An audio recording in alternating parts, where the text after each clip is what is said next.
우리 조선의 붕당정치사 쪽에 조선의 시기 구분을 가지고 한번 볼게요. 조선 여러분들이 개념을 좀 잘 알아야 되는데 시기 구분할 때 용어를 잘 못 쓰는 경향이 있어요. 제가 우리 조선 건국 과정은 여러분들이 쭉 알 겁니다. 고려 말부터 우왕 때 위화도 회군하고 찍고 턴한 다음에 제일 먼저 하는 것이 뭐 과전복 공포다, 이건 뻔한 것이고, 조선 건국하고 1394년도에 한양으로 정도하죠. 이제 조선의 사회 세력과 지배 세력을 구분할 때 여러분들이 조선 초기 그 14, 15세기는 관학파라고 하는데, 이 관학파는 뭘 관학파라고 하냐면은 정부의 관학, 곧 국립대학인 성균관과 집현전이라는 학술기구 또는 향교 지방에 이런 정부가 세웠던 국립대학이라든가 관학을 통해서 배출된 학자적 관료를 관학파라 그래요. 그 중에서 수양대군이 왕위 찬탈하는데 혁혁한 공이 있었던 옛 공신들, 걔네들을 그 당시는 공신이라고 했지만 나중에 성종연간 이후부터 훈구파라고, 이렇게 공훈이 있는 오래된 애들이다, 그래서 훈구파라고 칭하는 거예요. 결국은 14, 15세기, 16세기 초반까지 이제 훈구파 이렇게 보고, 그러면 16세기를 주도한 세력은 뭐냐? 그럼 14세기만 15세기에 조선 건국을 반대했던 세력은 조선 건국을 반대했기 때문에 나는 참여 안 할란다 해가지고 지방이 있겠죠.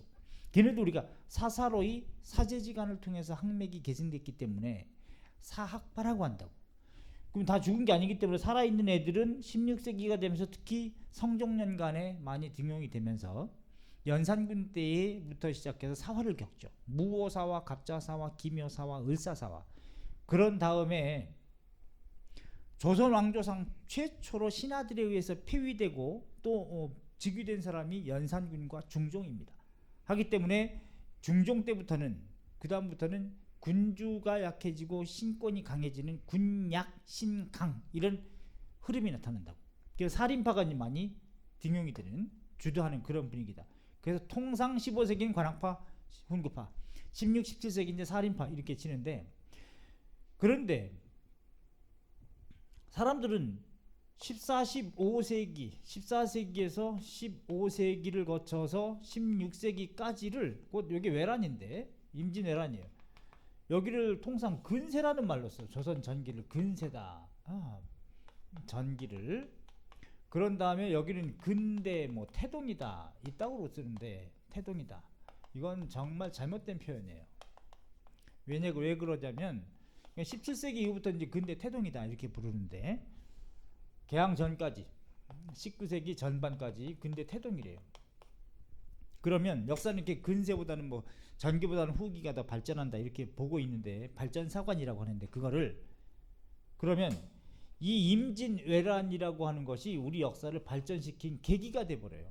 이건 우리가 나눈 시기 구분이 아닙니다. 사실은 근세라는 것은 일본의 무로마치 막부 시기, 그 시기를 근세라고 그래. 그러니까 일본에서 쓴 시대 구분의 용어인데, 일제강점기 이후로 어떤 친일사관 때문에, 식민사관 때문에 이렇게 우리도 조선 전기 그런 일제의 무로마치 막부 이후 센코쿠 시기, 그러니까 전국 시기, 도요토미 히데요시가 전국을 통일하는 그 시기까지는 일본 애들은 지들 역사를 근세라 그랬다고.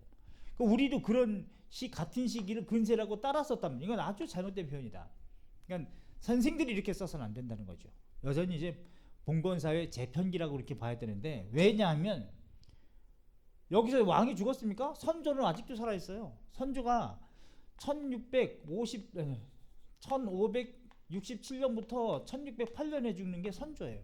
그럼 선조가 아직도 살아있고, 여기서 정치 잘못했던 애들, 외란을 겪었던, 외란을 초래했던 그 위정자들이 아직도 살아있다고. 그죠? 하기 때문에 사회 세력이 바뀌지 않았단 말이에요. 그러니까 여기를 조선 초기라고 해야 되는 거고, 16세기하고 17세기를 조선 중기라고 해야 되는 거예요. 요 시기에 이제 우리가 붕당 정치가 전기가 되는 거지. 붕당 정치가 긍정적으로 기능할 때, 그죠? 정책적 대결이라고 좀 봐줄 때, 현종 때까지, 선조 이후부터 현종 때까지. 그런 다음에는 붕당 정치가 이제 변질되죠. 숙종 때 변질되고, 그 다음에 경종을 거쳐서 이제 환국기, 숙종부터 경종, 환국기, 영조, 정조, 뭐 탕평기라고 부르긴 하는데, 그래서 영조 때 완론탕평, 정조 때 균론탕평 이렇게 부르죠. 그런 다음에 조선 중기가 16, 17세기이고 그 다음에 18세기를 이제 뭐라고 해야 될 것이냐. 18세기에서 19세기를 조선 후기 이렇게 초기, 중기, 말기 이런 식으로 좀 불러서 봉건사회 해체기 이렇게 부르는 게 좋겠죠. 그래서 요 15세기의 분위기는 어떤 분위기인지 16세기 분위기는 어떤 분위기인지를 여러분들이 이제 공부를 하시는 거고 제가 이거 수업 시간에 다 드릴 겁니다. 그래서 조선 초중기를 근세로 부르면 곤란하다. 조선 초기를 여기는 봉건사회 재편기 또 16, 17세기를 조선 중기 하면서 봉건사회 여전히 재편되는 시기인데 태동이다 이러면 곤란합니다. 사회 세력이 바뀌지 않았기 때문에 계속 살인파죠. 자 그러면서 이제 여긴 여러분들이 편하게 보시되 단 사화는 무호 갑자 기미 을사 사화가 있는 건 아는데 여러분들이 이제 영남학파하고 기역파 조심해야 되는데 이 영남학파의 종주하면은 누구예요? 영남학파. 영남이라고 하는 거는 대관령 아래쪽 곧 경상도 계열을 얘기합니다. 이 사람들은 학파였어요. 그러면서 정치적인 정파로 갈 때 동인이 된다고. 이 동인이라고 하는 거는 학파, 학연도 관련되는 학파면서 플러스 정파기 때문에 그럴 때 동인이라고 이제 부르는 거죠. 동서분당이라고 할 때는. 그런 다음에 기호학파. 기호는 또 어디냐? 경기 호서 지역을 기반으로 하고 있는 지역적 연고를 가지고 있는 세력을 기호학파라 그래요. 왜냐면 호라고 하는 건 호수 호자인데 충청도를 호서 지역이라 그럽니다. 왜? 우리는 동고 서저 지형이잖아. 지형 자체가 한반도가. 그러니까 동쪽에서 서쪽으로 강물이 다 흘러가는데 주로 큰 강이 서쪽에 호수가 많단 말이에요. 그러니까 충청도 지역을 호서, 호수가 있는 서쪽. 그래서 호서 지역이라 그러고 그 호서 지역인 충청도 지역의 아래쪽을 호남이라고 한다고. 전라도 지역을 호남이다. 그러니까 대동강 아래쪽 개성, 경기, 충청, 전라도 지역을 아우르는 그 연근해 요 지역을 우리가 기호학파, 기호학맥이라고 부르는 겁니다. 기호학파. 이때는 학파였어요. 학파 때 죽이자는 얘기는 안 해. 그런데 정치적으로 정파일 때 죽이자는 얘기를 많이 한다. 그래서 얘네가 서인이 되는데 이것도 학파면서 정파인 거죠. 정파. 그러니까 이때는 사실 정파적인 성향 때문에 그렇게 부르는 건데 동서분당이 언제인지 다 알지 않습니까? 이건 의례분당이라 그래가지고 의례년에 당이 나뉘었다. 1575년도 선조 때입니다. 그러면 이 영남학파는 여기 이연적이라든가 이연적 그 후배였던 이황 또 라이벌이었던 조식 이제 이런 사람들이 여기 들어가는 것이고 기호학파의 시발점은 서경덕을 특징으로 해요. 서경덕 그죠? 근데 이미 이황, 조식, 서경덕은 동서인으로 나뉠 때 살아있는 사람이 아니죠. 이미 죽었고 그 제자들 사이에서 이황 제자, 조식 제자 또 서경덕의 제자 얘네들이 이제 정치하려고 동인으로 가담하고 서경덕의 어떤 학문적인 영향을 받은 서인에 해당되는 것이 이제 이이라든가 성혼이라든가 또는 정철이라든가 다 같이 살아있었던 사람이에요. 오케이? 기대승이라든가 이런 사람들이 여기에 해당되는. 그럼 동인에 해당되는 사람들이 누구냐? 김효원이라든가 알다시피 김효원 뭐 김성일이라든가 김성일 유성룡이라든가 이산의 이발 뭐 이런 애들이 이제 동인에 해당되는 그런 애들이라고 봐야 되겠죠. 그래서 어떤 사람들이 이황 계열 조식 계열 하니까 이황하고 조식도 동인에 들어가 있는지 아는데 그렇지 않습니다. 이미 죽었어요. 이미 죽고 1575년 상황에서는 이황, 조식, 이연적, 서경적 다 죽은 이후입니다. 오케이? 하기 때문에 그거는 그 제자들인 것이지 학맥으로 이황이라는 명칭과 조식이라는 명칭이 들어갔다고 해서 이황 계열이라는 것이고 조식 계열 그 제자들이라는 것이지 동서분당은 이황이나 조식이 여기에 들어가 있는 것은 아니다. 이미 죽었기 때문에 이는 뭐 여기 들어가 있었어요. 저절로 몰려서 서인이 됐으니까. 자, 이런 개념에서 보시고 그래서 요 붕당 정치가 긍정적으로 운영되는 시기인 선조 이후부터 그런 다음에 현종 때까지 예속 논쟁으로 정책적 대결일 때까지를 우리가 보되 근세라는 말은 쓰면 좀 곤란하다. 의식 있는 사람들은 그렇게 쓰면 안 되겠죠. 그래서 요 훌륭한 자료를 여러분들한테 좀 나눠 드릴 테니까 수업 시간에 좀 뵙고 호락 논쟁도 조심하셔야 돼. 여러분들이 17세기 북벌론 나오고 호락 논쟁은 서인 내부에서 나중에 숙종 때 노론하고 소론으로 나뉘거든요. 노론은 노땅 송시열 플러스 알파거든. 송시열 플러스 알파. 소론 그 제자였던 명제 윤증 플러스 알파. 이걸 소론이라고 이제 소장판들. 이 둘 사이에 또 대결이 갈등을 우리가 회니십이라 그래. 회니십이다. 왜? 송시열이 살고 있는 곳이 회덕 분기점, 곧 대전이고, 대전 오늘날 회덕이라는 오늘날도 씁니다. 윤증이 살고 있는 집이 니성이었어요. 니성은 오늘날 논산의 옛 지명입니다. 그래서 회덕에 살고 있는 스승 송시열과 니성에 살고 있는, 곧 논산에 살고 있는 제자 윤증 사이의 갈등 관계를 회니십이라고 부른다. 나중에 또 할 겁니다. 어쨌든 숙종 때 1680년 경신 환국 직후에 나뉘거든.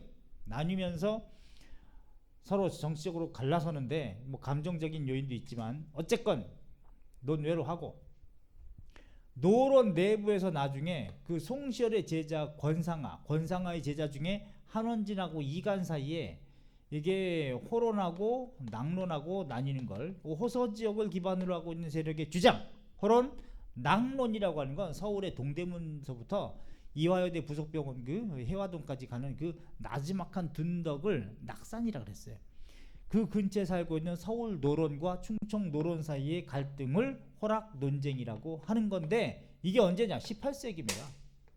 영조 때 1740년대부터 불거진 논쟁이 호락 논쟁인데, 이거를 17세기에 끌어서 영향을 미친다 그러면 안 된단 말이에요. 그러니까 호론이 인물성 이론이라고 해서 차별상을 갖고 청을 배척하고 정벌하자는 개념과 맥락은 같으나 북벌론에 영향을 미쳤다 그러면 안 되는 거라고. 북벌론은 17세기니까 효종 때 가장 들끓었고 숙종 때도 일부 있었고, 이거는 영조 때란 말이에요. 그죠? 영조 때 불거진 일입니다.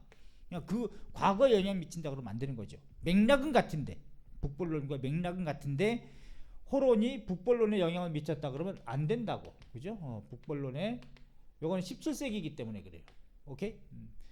이렇게 가는 건 잘못된 거란 말이죠. 오케이? 오케이. 그런 거 조심하시고, 뒤에서 더 세부적으로 해드릴 테니까.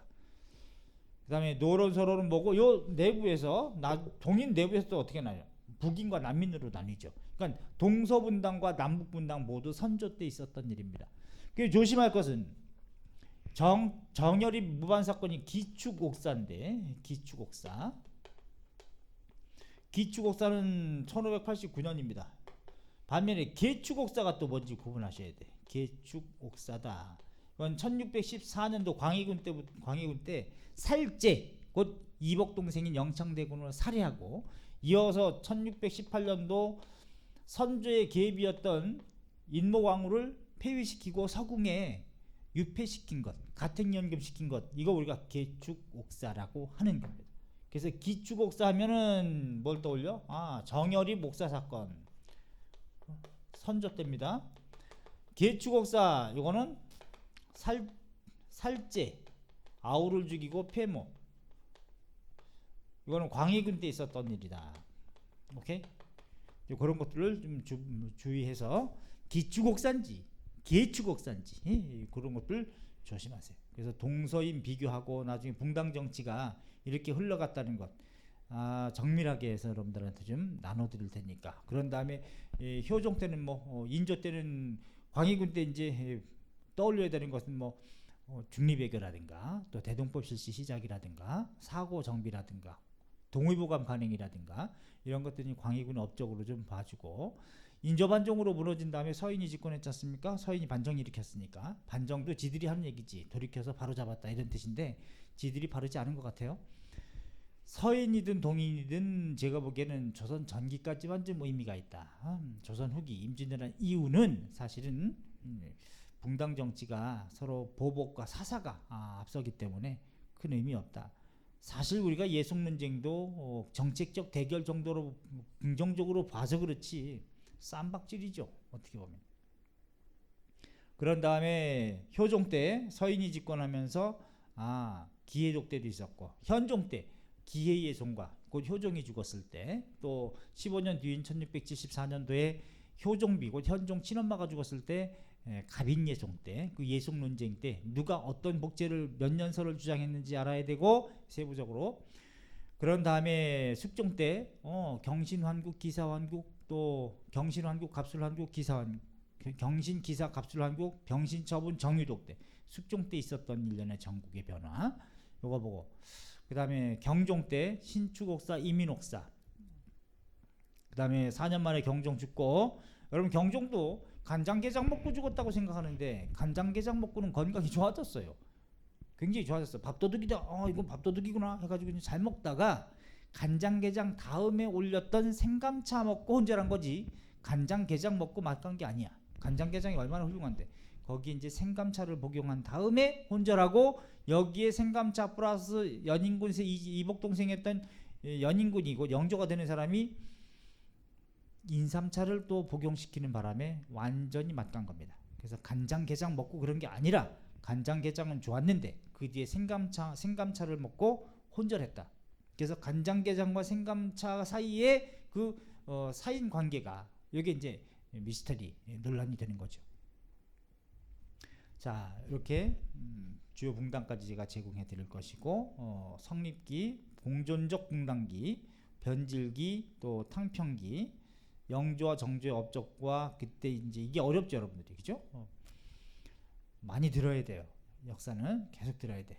특히 조심할 거는 진법이라든가 병장도설 가지고 헷갈릴 수도 있는데, 진법, 진법은 누구도 되냐면 문종도 되고 사실 정도전도 됩니다. 진법이라고 하는 책은 요거는 정도전도 돼요. 정도전이 쓰기도 했으니까 그건 태조 때죠. 태조. 또 문종 때도 진법이 간행됐고요. 그런 다음에 성종 때 진법이 또 같은 이름으로. 그런데 문종 때는 소자진법이고 이건 대자진법이라 그래가지고 같은 명칭이에요. 진법인데, 근데 성종 때 만든 대자진법 이거 가지고 나중에 18세기 영조 때 이거 가지고 병장도설이라고 간행을 한 거예요. 병장도설이다. 병장도설. 그러니까 영조는 병장도설도 간행하고 이후에 또 추가해서 속병장도설, 이것의 속편이에요. 속병장도설도 가능합니다. 병장도설 몇 년 뒤에, 아주 뭐 짧은 시기인데, 그러니까 이것도 영조 때 병장도설이라는 명칭이 있었고, 근데 내용이 진법백이랑 굉장히 동일합니다. 똑같아 거의. 그래서 사람들은 이걸 병장도설이라고 하고 이걸 속병장도설이라고 하는 경향이 있는데, FM대로 하면 성종 때 가능했던 것은 진법이고 책 명칭이, 근데 내용이 동일하기 때문에 이걸 진법이라고 하는 거예요. 진법. 이것도 진법이라고 그랬죠? 진법. 이건 진도 혹은 진법 이렇게 부르는데, 이거 문종 때 진법을 확대한 겁니다. 이거를 영조 때는 내용은 동일한데 명칭을 병장도설이라고 칭했다. 그런 다음에 이것의 후편으로 속병장도설을 간행했다. 이것도 영조입니다. 알았죠? 다 영조. 단 정조 때는 이제 무예 도보 통지라고 하는 걸 또 발행을 한 것이고, 그러니까 요거 많이 헷갈려 하더라고. 자, 이렇게 해서 헷갈린 것 좀 확인해 봤어요. 오케이. 자, 그런 다음에 또 이제 우리가 또 확인해야 될 게 조선의 토지제도인데, 이 조선의 토지제도에서는 과전법 다음에 직전법, 그 다음에 직전법 폐지로 간다는 건 여러분 다 아실 겁니다. 그죠? 과전법 다음에 조선의 토지제도 아주 중요한데고, 맨 처음에 과전법이죠. 그런 다음에 직전법이죠. 직전법 다음에 직전법 폐지죠. 직전법 폐지. 과전법은 당연히 1391년인 것이고, 직전법은 뭐 15세기 세조 때려야죠. 세조. 사실 1391년이면 공양왕입니다. 고려 마지막과 공양왕 3년에 다음에 조선 건국으로 역성혁명으로 공양왕은 이제 폐위되고 삼척으로 유배가니까, 직전법 폐지는 16세기 명종 때예요. 명종 때. 그럼 그 중간에 있었던 게 뭐냐? 여기서 과전법 체제에서 공법을 세종이 실시하는 것이고, 공법. 직전법 체제. 곧 요거는 현직 관리한테만 주는 거잖아요. 직전법이라고 하는 거는 수조권을 현직 관리에게 주는 것이고, 요거는 현퇴직 관리한테 줬던 것이고, 현퇴직 관리, 그 전현직이라고 해도 상관은 없겠죠. 그 다음에 이거는 아예 수조건이 폐지된 것이고, 그죠? 수조건이 폐지된 것이다. 폐지. 그럼 수조건 폐지되면은 아예 안 준 거냐? 수조건은 폐지됐지만 녹봉만 유지된 겁니다. 녹봉은 유지되니까 녹봉만 유지. 그래서 녹봉만 유지된 거를 사람들은 책에다가 녹봉제 이렇게 쓰니까 실시되지 않았던 녹봉제가 실시된 것처럼 생각하는 경향이 있는데, 그렇지는 않고, 원래 관리가 되면 현직 관리에게 녹봉이라는 쌀이 있고 추가해서 수조건이 있었던 겁니다. 또 쌀 받아먹을 추가적인 권리가 또 있었는데, 퇴직하면 녹봉은 없는 것이고 수조건은 살아있었단 말이죠. 죽으면 반납하는 걸로. 그런데 직전법은 현직 관리에게만 수조건을 주니까 현직에 가면 녹봉 플러스 수조건, 퇴직하면 녹봉도 없고 수조건도 없는 거예요. 오케이?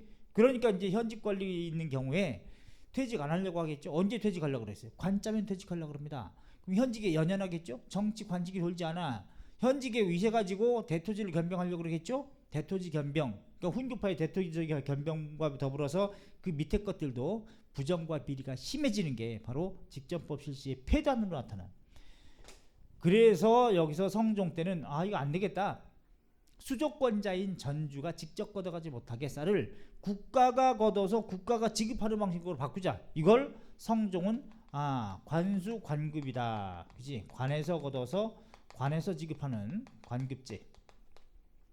그럼 직전법이 폐지되고 관수관급제가 아니라 직전법 체제 속에서 방법을 관에서 걷어서 관에서 지급하는 걸로 그렇게 바꾼 거란 말이죠. 그래서 여기서 직전법에서 관수관급을 거쳐 직전법 폐지로 가면서 나타날 수 있는 경우의 수가 6가지가 있어요. 첫째, 국가의 관리에 대한, 곧 전주에 대한 수조권상 토지 지배력은 강화되었다. 왜? 국가가 걷어서 국가가 지급하니까. 단 여기서 수조권상이라는 말을 써야 돼. 그래서 국가의 관리에 대한, 물론 현직 관리죠. 현직 관리. 곧 전주 다 바꿔 써도 돼. 관리에 대한 수조권상 토지 지배력은 강화되었다. 수조권상 토지 지배력, 이것은 강화되었다라고 할 수 있어요. 단 대부분 책에 뭐라고 하냐면 이걸 빼요. 수조권상이라는 말을 빼고 뭐라고 그러냐, 국가의, 그냥 이것도 빼, 토지 지배력 강화 이렇게만 써놓다 보면 국가가 소유권상 토지 지배력이 강화되었나? 라고 쓰면 100% 다 틀립니다. 알았죠? 이거 반드시 수조권상이라고 확실하게 알아두세요. 오케이? 그러면 국가의 농민에 대한, 곧 농민이 전객이니까, 나중에 토지에도 개념할 때 확실히 해줄 테니까, 전객에 대한 수조권상 토지 지배력도 강화된 겁니다. 직접 걷어서 주니까. 단 관리의, 곧 전주의, 전주 쌀 받는 애가 전주야. 농민 전객에 대한 수조권상 토지 지배력은 약화되었다 그랬지. 왜? 그 전에 직접 걷다가 삥 뜯지 못하니까 약화되었다. 그럼 얘는 어떻게 했어요? 현직에 있을 때 대토지를 마구마구 소유할 가능성이 더 크니까, 또 실제로 그랬고, 훈구파의 대농장 겸병 이렇게 얘기하듯이, 그러면 국가가 의도하진 않았으나 소유권상으로, 이건 수조권상 결과입니다. 수조권상의 결과, 직접적인 결과인데, 의도하지 않았으나 얘네가 대토지 겸병이 심해지니까 관리의 농민에 대한 소유권상 토지 지배력은 오히려 강화됩니다. 이것에 대한 반작용으로 관리의, 곧 양반들의 농민에 대한 소유권상 토지 지배력은 더 강화됐다는 거예요. 소유권상 토지 지배력은 더 강화되더라. 음성적으로. 이거 우리가 뭐라 그러냐면 지주. 얘네가 지주잖아. 지주. 얘는 졸제 뭐가 돼? 전호가 되지. 땅 없는 사람. 지주전호제 강화라고 돼. 강화, 확대, 일반화, 보편화, 심화, 무조건 다 맞는 말이에요. 그래서 수조권상이라는 말을 여기서 국가의 관리에 대한 수조권상 토지지배력 강화라는 말을 소유권상 토지지배력 강화라는 말로 하면 100% 틀립니다. 그러니까 요걸 확실하게 알아두세요. 물론 제일 많이 나오는 건 요거예요.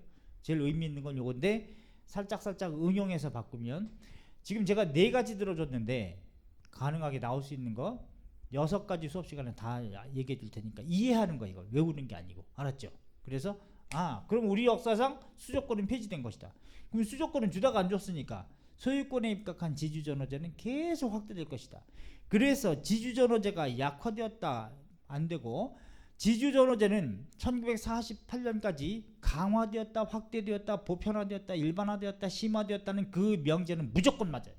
단 조선 후기 일부 지역에 도조법이라고 하는 정액지대가 시행되는 지역 제외하고는, 근데 일부 지역이란 말이에요. 그걸 제외하고는 무조건 미군정기까지 다 맞습니다. 일제강점기 더하고 토지 아예 나라까지 뺏겼으니까 일본 놈에 의한 식민지 지주전호제는 더 심화된 것이고 거시적으로 지주전호제는 1948년까지 약화된 적이 없다. 무조건 강화, 확대, 보편화, 일반화, 심화 무조건 맞다. 그 말은 알았죠? 오케이. 자, 이렇게 해서 조선의 토지제도까지 한번 봤고 다음에 과거제도, 요건 지금 바로 해드릴게. 조선의 과거제도 조심할 거는 조선의 과거제도 중에서 여러분들이 요거만 좀 기억했죠. 승과는 경국대전에 규정이 있느냐 없느냐, 승과 본다는 규정이 경국대전 요거 조심해요. 규정, 승과 규정 있습니다. 근데 실제로는 거의 이루어지지 않았다는 거예요. 조선 전기만 간헐적으로 가끔 간헐적으로 시행됐을 뿐이다. 알았죠? 그것도 조선 전기만. 의미 있는 거는 세종 때라든가 세조 때라든가 또는 명종 때 엄마 문정왕후 때문에 이런 정도만 간헐적으로 했지 조선 후기는 승과 실시됐다는 규정 자체를 찾아볼 수가 없어요. 기록을. 조선 전기만 간헐적으로 있었는데 경국대전의 규정이 분명히 있다는 점도 명심하세요. 알았죠? 그러니까 조선의 과거제도 할 때 맨날 문과, 무과, 잡과만 생각하는데 경국대전상의 승과 규정도 다 있습니다. 있는데 실제로는 거의 이루어지지 않았다는 뜻이죠. 요때만 간헐적으로. 자, 이렇게 해서 보시고 그 다음에 또 이것도 간단하게 18번 요 시사라고 하는 게 시인 동호회를 칭하는 말인데 이게 중인들의 고유한 문화가 아니에요. 원래 양반들은 시인 동호회가 있었는데 나중에 중인들도 자기네들 자의식이 높아져서 양반들처럼 시사를 조직한다는 거지. 시사 이퀄 중인 문화? 이러면 큰일 나는 거야. 오케이? 원래 양반 문화다. 근데 중인들까지 퍼진다는 거죠. 천수경의 송석원 시사가 유명하죠. 조선후기에. 청화백자도 조심할 것. 청화백자가 요게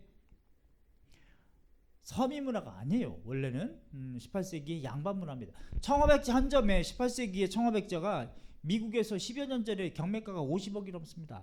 여기에 된장 넣고 떼굴떼굴 굴렸겠어요? 아니란 말이에요. 감상용이야. 이렇게 나갈 때 있거라 하고 딱 나갔다 있었느냐 하고 대화하고 이런 용도지 예술품이란 말이에요. 여기서 서민 분홍까지 쓴다. 결론 양반부터 서민 분홍까지 18, 19세기 이렇게 때리고. 김홍도는 또 조심할게. 김홍도 자체는 관직에 있었던 관리였습니다. 하기 때문에 김홍도 자체는 서민이 아닌데 서민의 생활 풍속도를 많이 그렸기 때문에 김홍도의 그림이 서민 문화인 것이지 김홍도 자체가 서민은 아니다. 오케이? 그 다음에 대동여지도. 어떤 책에 말이죠. 대동여지도가 심리척이라고 그렇게 돼 있는 경우가 있는데 그렇지 않습니다. 대동여지도는 심리척이 아니에요. 1대 16만 분의 1 지도입니다. 하기 때문에 이거는 심리척이라 그러면 안 돼. 알았죠? 1대 16만 분의 1 지도면은 심리는 4km 정도가 되니까 아마도 한 4심리척 정도나 될까요? 이렇게 봐야지. 심리척이라면 안 돼. 단 심리마다 눈금을 찍어서 눈금으로 표기했다는 거예요. 거리를. 이거 우리가 방안도법이라고 해요. 방, 매, 거리, 거리 방자, 거리마다 눈금 안자, 방안도법이라고 하는 거지 심리척을 사용했다 그러면 안 됩니다. 아셨죠? 자, 이렇게 해서 전근대 사회에서 의미 있는 약간 여러분들이 헷갈려 할 수 있고 잘못 오인할 수 있는 것, 그런 것들을 좀 점검해 봤고, 다음 시간에 우리 근현대사 파트에서 여러분들이 잘못 오인하고 있는 것, 이걸 하도록 하겠습니다. 여기까지 합니다. 고생했습니다. 안녕.